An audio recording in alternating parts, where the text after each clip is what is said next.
Hi student, today I am going to discuss few topics from the chapter chemical effects of electric current. So in the previous video I have discussed what is source, what is electric current, okay, how electric current is generated and what are the types of charges and all this. Okay, so today I will discuss about conductor and insulator. Okay, so first I will discuss about conductor and insulator. So depending upon whether an object can transfer current or not, or whether through a substance current can flow or not, based on this the substance can be divided in two parts. So one is conductor and the other one is insulator. So conductor are those type of substance through which current can flow, and insulator are those substances through which current cannot flow. So through conductor current can flow, while through insulator current cannot flow. So for example, iron, copper, okay, so these are examples of conductor, and insulator is wood, plastic, hardis.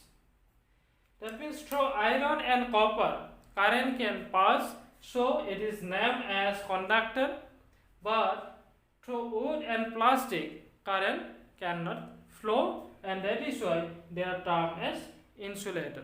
So various examples are there.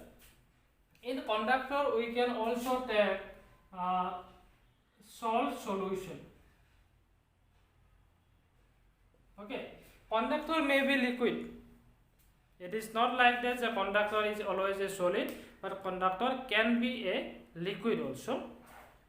Salt solution or acidic solution. Okay, these are conductor.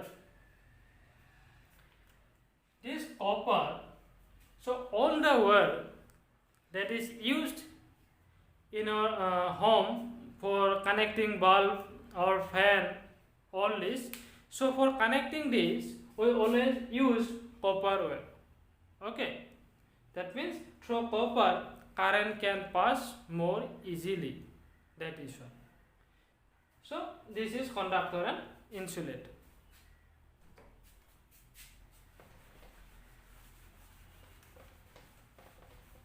Now we will discuss about tester.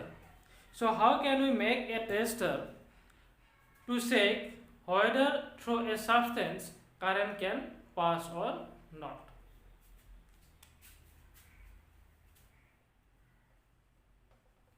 Making a tester.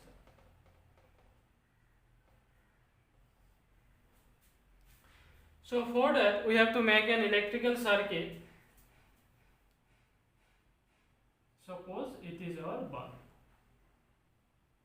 Okay, this is our bulb. The bulb is connected to a battery like this. So this longer side of the battery is positive terminal, and the short terminal is the negative terminal. Okay, then current can flow. Now as we connect the bulb with the battery, then the bulb will glow. Okay, so after connecting, if the bulb glow, then we can say that this tester is ready to test whether an object can pass electricity or not. But if the bulb does not glow even we connect to the battery, then we have to check the condition of the wire, the connection of the battery and the bulb.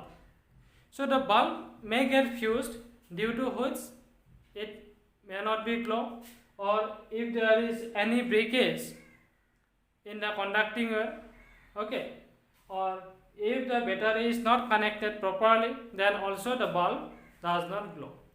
So all this connection and the condition of the bulb we have to check first. After that we have to connect this arrangement as it is, and after that if the bulb glow, then we can say that our tester is ready to check whether an object can pass electricity or not. Now, so how can we check it? For that, we have to leave a space here.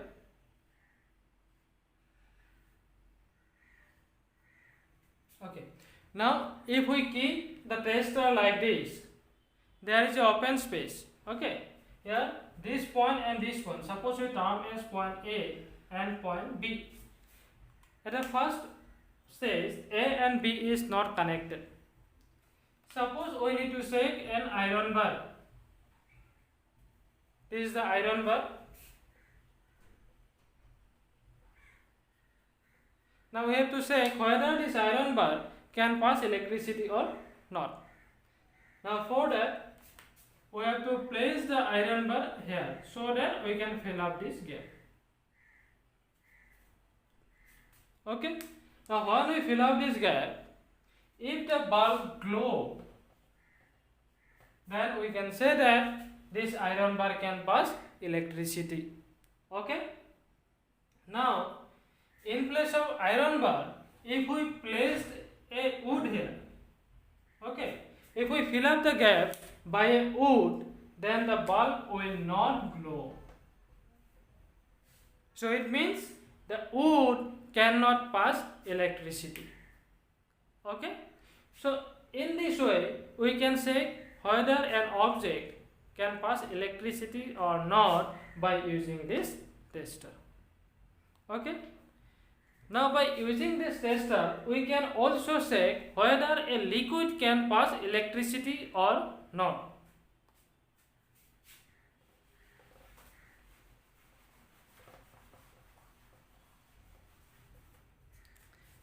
So for that, we have to take a beaker here. Suppose this is a beaker. Here we have to keep the liquid, which we need to check whether through this liquid can pass electricity or not. Now here we will take the tester.